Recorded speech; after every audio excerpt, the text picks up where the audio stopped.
Halo Bapak Ibu, bertemu lagi dengan saya, Tantia, dalam Ruang Belajar for Teacher. Pada pembelajaran sebelumnya, kita telah membahas bahwa proses belajar yang sesuai dengan konteks adalah penting, supaya ilmu yang diterima dapat dipraktekkan dengan lebih mudah oleh para peserta didik. Dalam mewujudkan pembelajaran kontekstual, konten pembelajaran seharusnya disesuaikan dengan beragam kondisi yang siswa jumpai di lingkungan sekitarnya. Nah, tentunya pembelajaran kontekstual memiliki prinsip-prinsip lain yang mencirikan proses belajar yang baik dan sesuai dengan kondisi yang ada di sekitar siswa. Apa saja ya prinsip-prinsip tersebut, Bapak Ibu? Mari kita bahas di video pembelajaran kali ini.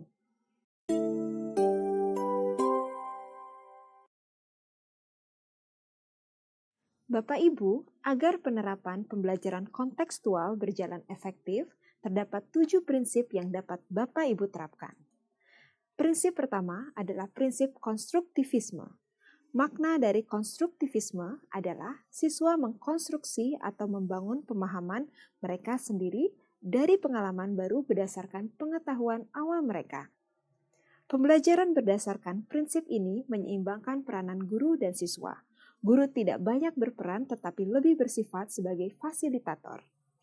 Prinsip ini berfungsi membantu siswa dalam memahami konsep suatu materi pelajaran melalui learning by doing atau melakukan kegiatan sambil belajar, sehingga diharapkan pembelajaran lebih bermakna dan melekat dalam benak siswa.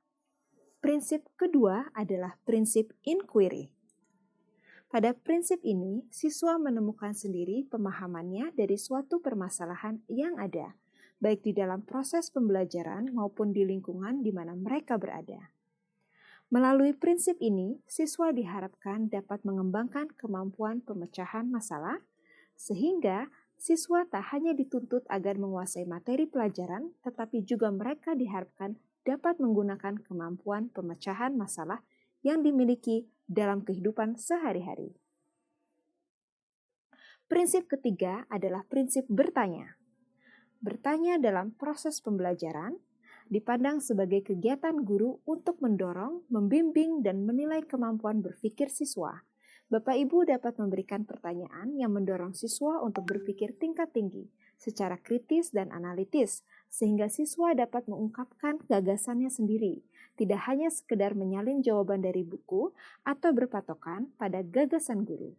Dari 3 prinsip ini, Anda dapat mewujudkannya dengan memberikan contoh yang mewakili suatu materi terlebih dahulu dan kemudian meminta siswa untuk menyimpulkan dari contoh-contoh tersebut.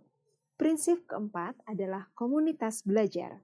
Komunitas belajar berarti siswa diorganisasikan ke dalam kelompok yang dapat menunjang kegiatan belajarnya secara kondusif dengan cara bekerja sama dalam proses pembelajaran, saling bertukar pikiran dan pengalaman. Siswa sebagai anggota komunitas tersebut didorong agar senantiasa belajar bersama-sama untuk mencapai tujuan pembelajaran. Komunitas belajar dapat dibentuk dengan pembelajaran kooperatif. Dalam pembentukan kelompok, Bapak Ibu dapat menentukan kelompok siswa dan memasukkan mereka ke dalam kelompok besar, kelompok kecil, atau secara berpasangan. Metode belajar ini sangat membantu proses pembelajaran. Pemodelan merupakan prinsip selanjutnya dalam pembelajaran kontekstual. Agar dapat membentuk imajinasi siswa, Bapak Ibu dapat menggunakan berbagai model pada proses pembelajaran. Pemodelan dapat digunakan melalui berbagai macam sumber dan ditujukan untuk memperjelas pemahaman siswa terhadap suatu materi. Prinsip selanjutnya adalah refleksi. Refleksi adalah cara berpikir siswa tentang apa yang baru dipelajari atau berpikir ke belakang tentang apa yang sudah dilakukan di masa lalu. Dalam belajar, sebaiknya siswa tidak berhenti ketika mereka telah menguasai suatu materi, akan tetapi dilanjutkan dengan menanyakan kepada diri sendiri, apa yang mudah dan apa yang sulit, hal penting apa yang telah saya pelajari, apa hubungannya pengetahuan yang telah dipelajari dan yang sudah dimiliki, apa yang perlu dilakukan selanjutnya. Prinsip yang terakhir adalah penilaian otentik. Saya yakin Bapak Ibu sudah sering mendengar penilaian otentik, bukan? Penilaian otentik merupakan penilaian yang melibatkan peserta didik secara realistis dalam menilai prestasi mereka sendiri. Penilaian ini berisi informasi atau data yang dikumpulkan dari berbagai sumber melalui berbagai metode dan dilaksanakan dalam periode waktu tertentu. Penilaian otentik juga dicirikan dengan penilaian yang berbasis hasil kerja, realistis, dan sesuai dengan pengajaran. Apa saja ya contoh penilaian otentik, Bapak Ibu?